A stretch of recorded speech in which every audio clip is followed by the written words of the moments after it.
आज के ज़माने में ये क्वेश्चन बहुत ही ज़्यादा common asked and popularly asked है कि मैं कौन सी पेरेंटिंग स्टाइल को अडॉप्ट करूं, स्ट्रिक्ट पेरेंटिंग और जेंटल पेरेंटिंग। बिकॉज दोनों में हमें बहुत ज़्यादा कंफ्यूजन है। बिकॉज अगर जेंटल पेरेंटिंग करते हैं बच्चे सुनते नहीं हैं, और स्ट्रिक्ट पेरेंटिंग करते हैं तो उनके डिप्रेशन में जाने का डर रहता है। सो कौन सी पेरेंटिंग स्टाइल हमें अडॉप्ट करनी चाहिए, that is what we are going to identify in this video. So आपको जानना है कि कौन सी पेरेंटिंग स्टाइल आपके लिए, आपके बच्चे के ग्रोथ के लिए सबसे ज़्यादा इम्पॉर्टेंट है, देन इस वीडियो में एंड तक बने रहिए। सो सबसे पहले जानते हैं कि व्हाट इज़ पेरेंटिंग। पेरेंटिंग का रियल मतलब क्या है। Parenting is not just about feeding और स्कूलिंग और डिसिप्लिनिंग। पेरेंटिंग उनसे भी ज़्यादा आगे एक स्टेप है। सो पेरेंटिंग है shaping the child's emotional world, building their confidence in themselves, teaching the responsibility, making them independent, preparing them for real life. हमारे पेरेंटिंग का इफेक्ट उनके आगे आने वाली लाइफ में क्या पड़ने वाला है, that is what the parenting style decides. अगर आपका पेरेंटिंग और आपका अपब्रिंगिंग बहुत ही अच्छा है तो आपके बच्चे को आगे जाने से कोई नहीं रोक सकता। और पेरेंटिंग स्टाइल क्यों इम्पॉर्टेंट है? क्योंकि वो सिर्फ आपके चाइल्ड के फ्यूचर को शेप नहीं करता, वो उनकी आने वाली जनरेशन को शेप करता है। So parenting is very much underrated skill, but वो बहुत ही ज़्यादा इम्पॉर्टेंट है। नाउ लेट्स अंडरस्टैंड कि हमें कौन सी पेरेंटिंग स्टाइल को अडॉप्ट करना चाहिए, ट्रेडिशनल वन और द जेंटल पेरेंटिंग। इसके लिए एक मैं आपको कंपैरिजन देती हूँ। देयर आर डिफरेंट टॉपिक्स, उसके ऊपर हम दोनों पेरेंटिंग स्टाइल्स को कंपेयर करेंगे। Number 1 area of comparison is control. जहाँ पे ट्रेडिशनल पेरेंटिंग में बहुत ज़्यादा कंट्रोल्ड एनवायरनमेंट होता है, parents are very very strict. वहीं पे जेंटल पेरेंटिंग में parents are very liberal and there is no control. Traditional में कंट्रोल पेरेंट्स के पास होता है और जेंटल पेरेंटिंग में कंट्रोल चाइल्ड के पास होता है, which both are two different extreme. इन दोनों सही नहीं है। सो हमें इनके बीच में कहीं पे बैलेंस बनाना है, जहाँ पे जो चीज़ें इम्पॉर्टेंट है for our child's growth, we need to be in control, and जो चीज़ें हम थोड़ी इग्नोर कर सकते हैं उसमें we can let our child to control. Second is decision making. Traditional parenting में डिसीजंस सारे पेरेंट्स लेते हैं। बच्चा कब उठेगा, कहाँ जाएगा, कौन से फ्रेंड से बात करेगा, कौन सा कोर्स लेगा, कौन सा एजुकेशन परस्यू करेगा। जहाँ पे जेंटल पेरेंटिंग में उससे complete opposite, everything the child will decide whether it's good और बैड। सो यहाँ पे भी these both are two different extreme, जहाँ पे we can not let our child decide everything. Because please समझिए कि चाइल्ड के पास इतना एक्सपोजर नहीं है। At the same time we can not take all the control with the parents, because parents को भी समझना है कि मेरे बच्चे का भी कुछ मन है जिसके अकॉर्डिंगली मुझे करना है। So again these two are both different extreme, जहाँ पे हमें बैलेंस स्ट्राइक करना है। Third is boundaries. Strict parenting में स्ट्रिक्ट बाउंड्रीज होती है, बहुत स्ट्रिक्ट। मैंने बोला मतलब आपको करना है। इट्स लाइक कि 3G अमिताभ बच्चन, बोल दिया, you are not allowed to say anything. जहाँ पे जेंटल पेरेंटिंग में बाउंड्रीज यूजुअली पेरेंट्स रखते हैं पर उसको फॉलो नहीं करते। अगर उन्होंने बाउंड्री रखा है कि 30 minutes only the screen time in a day, अगर वो बच्चा रोएगा पेरेंट्स उनको दे देंगे। So there is actually no boundaries. So these two again are two different extremes. Number 4, discipline style. Traditional parenting में too strict discipline, मतलब 9 बजे घर आना है तो आना ही है। And gentle parenting में there is no discipline. बच्चा चाहे कुछ भी करे, कुछ तोड़ फोड़ दे, कहीं पे जाए, किसी को मारे, no discipline. Let the child enjoy the freedom. Again, these two are two different extreme. हमें यहाँ भी नहीं जाना, यहाँ भी नहीं जाना. We have to strike the balance in between. Number 5, emotional talk. Traditional parenting में इमोशन को इतना ज़्यादा वैल्यू नहीं दिया जाता। हम क्या फील करते हैं, क्यों करते हैं, कोई इसके बारे में बात नहीं करता। Parents are very strict, they want you to do something and they want it. आपको चाहे कितना भी बुरा लगे, कुछ भी हो जाए, you have to do that. Versus in gentle parenting, parents सिर्फ बच्चे को खुश करना चाहते हैं। They want my child should not cry. उनको लगता है रोना is a very bad thing. अगर मेरा बच्चा रो रहा है, it means I am a very bad parent. और अगेन ये दो बहुत ही डिफरेंट एक्सट्रीम है, क्योंकि बच्चे का रोना इज़ एब्सोल्युटली गुड बिकॉज वो इमोशन को रिलीज कर रहा है, तो उसको करने देना चाहिए। There is no issue in crying the child. There is no issue if the child is crying, because when child is crying, the child is expressing the emotion, और express करना actually healthy है, ना ही non healthy। Number 6 है communication। Traditional parenting में usually conversation, communication होता ही नहीं है। It's just one way communication. Parents ने बोला, बच्चे ने सुना, एंड दैट्स इट। जहाँ पे जेंटल पेरेंटिंग में कंप्लीटली उल्टा है। बच्चा बोल रहा है, पेरेंट्स सुन रहे हैं, और पेरेंट जो वो बोल रहा है वही कर रहे हैं। So again it's two different extreme. ना ही बच्चे को सबसे ज़्यादा उसके लाइफ के बारे में पता है, ना ही उसको इतना एक्सपीरियंस है। So parent has to lead. Parent should not control, but parent definitely should lead, because आपके बच्चे को सब कुछ नहीं पता, और वो जो बोल रहा है वो सब कुछ आपको करने की ज़रूरत नहीं है। Number 6 is environment. Traditional parenting में घर का एनवायरनमेंट बहुत ही ज़्यादा स्ट्रिक्ट, रूल बेस्ड होता है, जहाँ पे जेंटल पेरेंटिंग में एनवायरनमेंट बहुत ही ज़्यादा liberal and always try to make your child happy, वैसे वाला होता। और जेंटल पेरेंटिंग में बहुत ही ज़्यादा फ्रेंडली, नो प्रेशर, बहुत ही फ्री एनवायरनमेंट, जहाँ पे पेरेंट्स का एम है बच्चे को खुश रखना और कुछ भी नहीं है। Again these both are two different extreme. Number 8 है रिस्पेक्ट। ट्रेडिशनल पेरेंटिंग में फोर्स रिस्पेक्ट होता है। पेरेंट्स फोर्स करते हैं कि आपको हमें रिस्पेक्ट करना है, because we are elder to you, because we are your parents. वहाँ पे अंकल, आंटी, चाचा, चाचू, अगर आपको पसंद है नहीं है, doesn't matter, you have to respect them. जहाँ पे जेंटल पेरेंटिंग में रिस्पेक्ट डिमांड किया जाता है, क्योंकि parents are not in control. वो बच्चे को, और बच्चा पेरेंट्स को कुछ भी बोलता है, तो पेरेंट्स डिमांड करते हैं बच्चे से कि आपको मुझे रिस्पेक्ट करना चाहिए, because I am your mother और I am your father. Number 9 है मिस्टेक। जहाँ पे ट्रेडिशनल पेरेंटिंग में मिस्टेक करना is a crime, and if there is a mistake you get punishment. जहाँ पे जेंटल पेरेंटिंग में mistake is okay, it is taken so lightly. Mistake के ऊपर बात भी नहीं कर रहे हैं। In fact parents are hiding the mistake of the child. Parents are not giving the advice कि आपको ये मिस्टेक क्यों नहीं करना चाहिए, अगली बार से आप क्या ध्यान में रख सकते हो।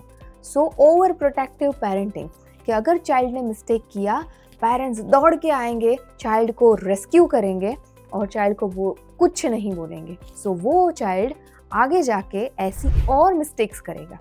Again these two are very different extreme. अगर बच्चा मिस्टेक कर रहा है, उसको पनिशमेंट देना इज ऑल्सो नॉट राइट, और उसको नहीं समझाना एंड ओवर प्रोटेक्टिव पेरेंटिंग देना, दैट इज ऑल्सो रॉन्ग। आपको पनिशमेंट नहीं देनी है, बट बच्चे को ये भी समझाना है कि this is a mistake, you have to take the responsibility of your own mistake, and at the same time उनको गाइड करना चाहिए कि अगली बार हमें क्या ध्यान रखना चाहिए जिससे ये मिस्टेक फिर से रिपीट ना हो। नंबर 10 है चाइल्ड रिस्पॉन्स। ट्रेडिशनल पेरेंटिंग में चाइल्ड का रिस्पॉन्स है बहुत ही ज़्यादा ओबीडियंट एंड फियर्ड। आपका बच्चा हमेशा डर में रहेगा कि अगर मेरे पापा या मम्मी को पता चला, then I am gone, I'll get huge punishment. So वो एक फियर है। और यहाँ पे जेंटल पेरेंटिंग में चाइल्ड का रिस्पॉन्स है that's okay, my parents will not say anything, child feel entitled. मतलब कुछ भी हो जाए, कुछ भी गलत कर ले, child will not feel anything otherwise. उनको ये रियलाइजेशन ही नहीं होगा कि मैंने कुछ गलत किया है। Number 11, parent role. Traditional parenting में पेरेंट इज लाइक पुलिस, कि कुछ भी मिस्टेक हुई it's like you get an exile. जहाँ पे जेंटल पेरेंटिंग में parent are over friendly, right, वो बहुत ही ज़्यादा फ्रेंड्स बन चुके हैं बच्चों के। So you know the child is not able to identify कि मैं अपने पेरेंट्स को रिस्पेक्ट दूँ या मैं अपने पेरेंट्स के साथ फ्रेंडली वे में बात करूँ। Because if you become a friend to your child will not listen to you, your child will not respect you. Because आपके चाइल्ड के पास फ्रेंड्स तो बहुत सारे होंगे लेकिन पेरेंट्स सिर्फ एक है। सो in a way we have to lead our child, we do not have to dictate, but we still have to lead our child. We cannot become a good friend to our child because अगर आप friend बनोगे, friendship has no boundaries. तो अगर वो boundaries आप नहीं रखोगे, you cannot lead your child in a positive way. Number 12 है rules. ट्रेडिशनल पेरेंटिंग में बहुत ही ज़्यादा स्ट्रिक्ट रूल्स है जो आप नहीं ब्रेक कर सकते। अगर ब्रेक किया then there will be a consequences, and वो बहुत ही ज़्यादा कॉन्सिक्वेंसीज होती है। Sometimes even parents hit the child as well, which is again wrong thing. जहाँ पे जेंटल पेरेंटिंग में रूल्स जैसा कोई शब्द नहीं है, anybody can do anything that they want, and when there are no set rules और boundaries, children will not thrive, because children जब है उनको कुछ नहीं पता, they are like very very innocent, and उनको समझाने के लिए, उनको बताने के लिए एक रूल्स, एक बाउंड्रीज, एक स्ट्रक्चर हमेशा होना चाहिए, जो जेंटल पेरेंटिंग में मिसिंग है और ट्रेडिशनल पेरेंटिंग में ओवर स्ट्रिक्ट है। Again these two are very extreme points जहाँ पे हमको बैलेंस स्ट्राइक करना is the practical parenting. Number 13 है स्टबननेस हैंडलिंग। ट्रेडिशनल पेरेंटिंग में पेरेंट्स बोलते हैं stop arguing, what I say you have to do it. So this is how stubbornness of the child is been handled. अगर बच्चा बहुत ही stubborn है तो traditional parenting में उसको स्टॉप कर दिया जाता है, उसका नहीं सुना जाता, उसको प्रॉबेबली बहुत ही ज़्यादा एंग्री वे में या हिटिंग वे में उसको शट अप कर दिया जाता है। वर्सेस जेंटल पेरेंटिंग में स्टबननेस को हम परमिसिव पेरेंटिंग देते हैं। एज एन एग्जाम्पल, अगर बच्चा स्क्रीन टाइम के लिए जिद कर रहा है and becoming very very stubborn, though you have set a rule कि 30 मिनट्स स्क्रीन टाइम ओनली, अगर बच्चा उससे ज़्यादा मांग रहा है then what do we do? The gentle parenting is ठीक है दे दो उसको, because I can't handle when the child cries. Because आप उसका क्राइंग का जो पूरा मेल्टडाउन है वो आप हैंडल नहीं कर सकते। That's why parents just give permissive parenting, उसको लेना है दे दो, I am done. Because parents does not want to take all of these, parents are super busy or probably they don't have time or they don't have patience to even handle such tantrums. So parents क्या करते हैं? Just to get over it, दे दो, and that is the permissive parenting. Again, these two are very very extreme ends जो as a parent we don't want to get to these two extremes, probably want to balance in between, जहाँ पे जो rule है वो है, boundaries है उसको follow करना है, नहीं होता है कॉन्सिक्वेंसीज है, and we have to be stick to that no matter कितना भी टेंट्रम आपका बच्चा थ्रो करे। बिकॉज एक बार, 2 बार या 3 बार आपने ये मेल्ट डाउन हैंडल कर लिया, I can bet you 4th time आपकी लाइफ बहुत ही ज़्यादा सिंपल और आसान हो जाएगी, आपके बच्चे के लिए, आपके लिए। And number 14, last but not least, is independence. जहाँ पे ट्रेडिशनल पेरेंटिंग में no independence, parents are in the control, जहाँ पे फ्रेंड्स, लैंग्वेज, फूड, सब कुछ पेरेंट्स हैंडल करते हैं, जहाँ पे बच्चे के पास कुछ भी इंडिपेंडेंस नहीं है, अपनी खुद की चॉइस भी नहीं है, अपनी खुद की सोच नहीं है। राइट? जहाँ पे जेंटल पेरेंटिंग में बच्चे के पास पूरी फ्रीडम है।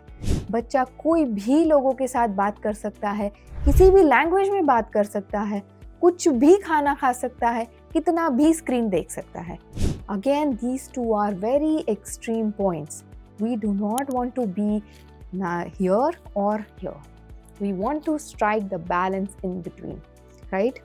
So I hope now you understand कि parenting मतलब ट्रेडिशनल या जेंटल पेरेंटिंग नहीं है। Parenting is something that you have to strike the balance, जहाँ पे पेरेंट्स एक लीडर है, एक कंट्रोलर है, जो बच्चे के फ्यूचर को शेप कर रहे हैं, उनका इमोशनल इंटेलिजेंस बढ़ा रहे हैं, उनको रेजिलियंस दे रहे हैं। Saying no is also important in the parenting. Boundaries are important. Consequences are important. Rules and structures are important.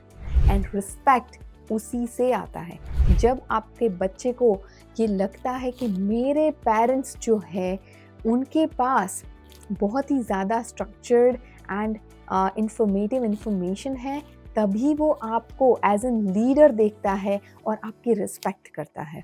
Because जब ये मिसिंग पीस है, they will not respect you. So as an example, your child can be upset because you have set the boundaries. Let your child be upset and that is okay. That is means emotional expression. You are allowing your child to express his or her feeling. कि आपने जो boundary set की है उससे वो agree नहीं करता, which is okay. However, you know कि ये बाउंड्री मेरे चाइल्ड के लिए अच्छी है. You have to follow through it. No matter what meltdown that you face, no matter what tantrum that you face. Just imagine अगर आपका बच्चा 10 साल का है और आपके पास आके सिगरेट मांगता है, do you think that you would ever allow your child? No. Why? Because as a parent हमें पता है कि सिगरेट जो है वो मेरे बच्चे के लिए हार्मफुल है। We will not allow our child to do it. Same way, अगर स्क्रीन टाइम है, अनहेल्दी बाउंड्रीज है या अनहेल्दी फूड है, वो हमारे बच्चे के लिए अच्छा नहीं है। In that case, even if your child comes, cries or roll or whatever that your child does, we should not allow, right? And we should not allow in a stricter way, but एक boundaries होती है।